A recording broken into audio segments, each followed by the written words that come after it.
Online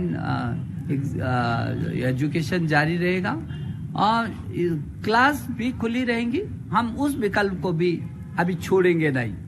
और आपको मालूम है कि बहुत सारे देशों ने इसको किया है और हम कुछ क्लासेस भी चलाएंगे।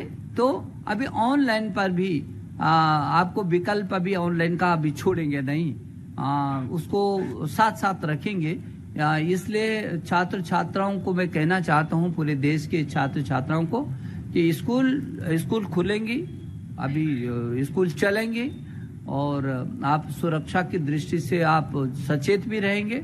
लेकिन हाँ, ऑनलाइन अभी जो एजुकेशन है वो भी हम साथ साथ 50% का अभी उसको रखेंगे, जब तक कि हम पूरी तरीके से अभी आश्वस्त नहीं हो जाते हैं कि हाँ अब हमारी सब कक्षाएं, और अभी भी जो कक्षाएं हम खोलेंगे तो सारी की सारी कक्षाएं खोलने की स्थिति, सारी के सारी यदि 60 छात्र हैं तो पूरी के पूरे छात्र शायद कक्षा में ना आ पाए, क्योंकि एक एक सीट छोड़ करके यदि बैठने का होगा तो 85% पर आएंगे। तो वो 50% कुछ ऑनलाइन पढ़ते रहेंगे, फिर इधर क्लास आएंगे। तो क्लास और ऑनलाइन इन दोनों को मिला करके हम इसको आगे अभी बढ़ाने की दिशा में है।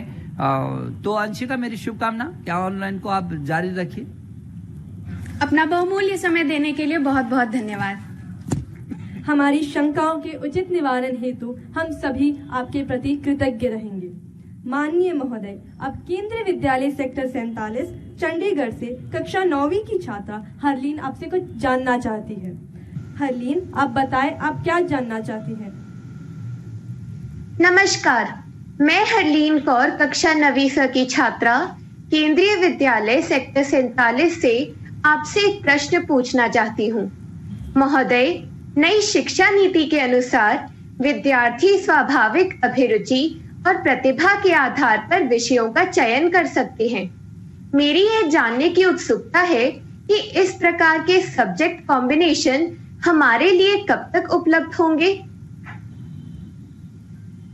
हरलीन, हमने जो नई शिक्षा नीति, और जिसमें आपने कहा कि नई शिक्षा नीति में अब ये विकल्प आपके लिए खुले हैं, और अभी कुछ देर पहले भी मैंने आपसे चर्चा की थी कि अब कोई बाध्यता नहीं होगी विषयों को लेने की, बल्कि किसी भी विषय के साथ और आप कोई भी विषय ले सकती है। नई शिक्षा नीति हम लोगों ने लागू कर दी चरणबद्ध तरीके से। मुझे भरोसा है कि आगे आने वाले निकट भविष्य में बहुत जल्दी आपकी इन अपेक्षाओं को पूरा करेंगे, जिस पर आप कोई भी विषय ले सकते हैं और किसी भी विषय के साथ कोई भी विषय जोड़ सकते हैं आपकी इच्छा के अनुसार। बहुत जल्दी इसको क्रियान्वयन होना शुरू कर दिया है, आपको उसका रिजल्ट जल्दी मिलना चाहिए। धन्यवाद शिवान। महोदय, हम सभी से जुड़े एक महत्वपूर्ण विषय पर आपके बहुमूल्य सुझाव हेतु आभार। सर, केंद्रीय विद्यालय नंबर 1 AFS गुड़गांव की आदित्य श्रीवास्तव अपनी जिज्ञासा आपके सामने रखना चाहती हैं। आदित्य, आप अपना प्रश्न पूछें।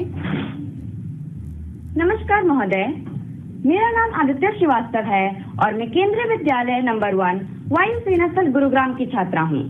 महोदय, मेरा आपसे यह प्रश्न है कि इस वर्ष बोर्ड परीक्षाओं के लिए हमारे सभी विषयों का सिलेबस कम कर दिया गया, जिसकी वजह से हम कई विषय वस्तु नहीं पढ़ पाए हैं।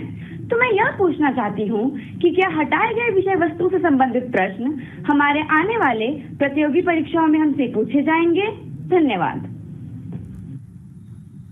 आपने बहुत अच्छा आदित्य अपने प्रश्न पूछा है, क्योंकि बहुत सारे जेई और नीट के परीक्षाओं में बैठने वाले छात्रों के मन में ये विचार आता है कि जो 30% कोरोना काल में हमने पाठ्यक्रम को कम किया है, कहीं ऐसा तो नहीं कि जो पाठ्यक्रम कम हुआ है उससे भी प्रश्न आएंगे जिसका फिर उत्तर दे सकना आपके लिए बहुत मुश्किल रहेगा, संभव नहीं होगा।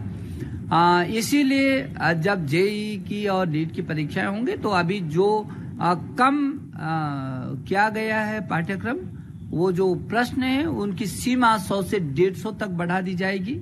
और वो जो पाठ्यक्रम 30% का कम हुआ है उन्हीं सभी प्रश्नों के अंदर अंदर वो समाहित होगा। तो इसलिए आपको किसी प्रकार की चिंता करने की जरूरत नहीं है। आपका जो कम हुआ है पाठ्यक्रम उसी से आपको सब प्रश्न मिल जाएंगे। धन्यवाद सर। बहुत बहुत धन्यवाद सर। सर, अब मैं गुवाहाटी संभाग के केंद्रीय विद्यालय खानापारा कक्षा 11वीं की साथी वर्षिता मिश्रा को प्रश्न पूछने हेतु आमंत्रित करती हूँ। प्रणाम, मैं वर्षिता मिश्रा केंद्रीय विद्यालय खानापारा गुवाहाटी से कक्षा 11वीं की छात्रा हूँ। आदरणीय महोदय, जैसा कि हम सब जानते हैं कि भारत ने कोरोना से डटकर मुकाबला किया और हमारे देश का रिकवरी रेट पूरे विश्व में सबसे अधिक है। परंतु फिर भी महोदय, विद्यालय जाने को लेकर हमारे माता पिता के मन में कुछ संशय है। तो आप सभी माता पिताओं को क्या संदेश देना चाहेंगे?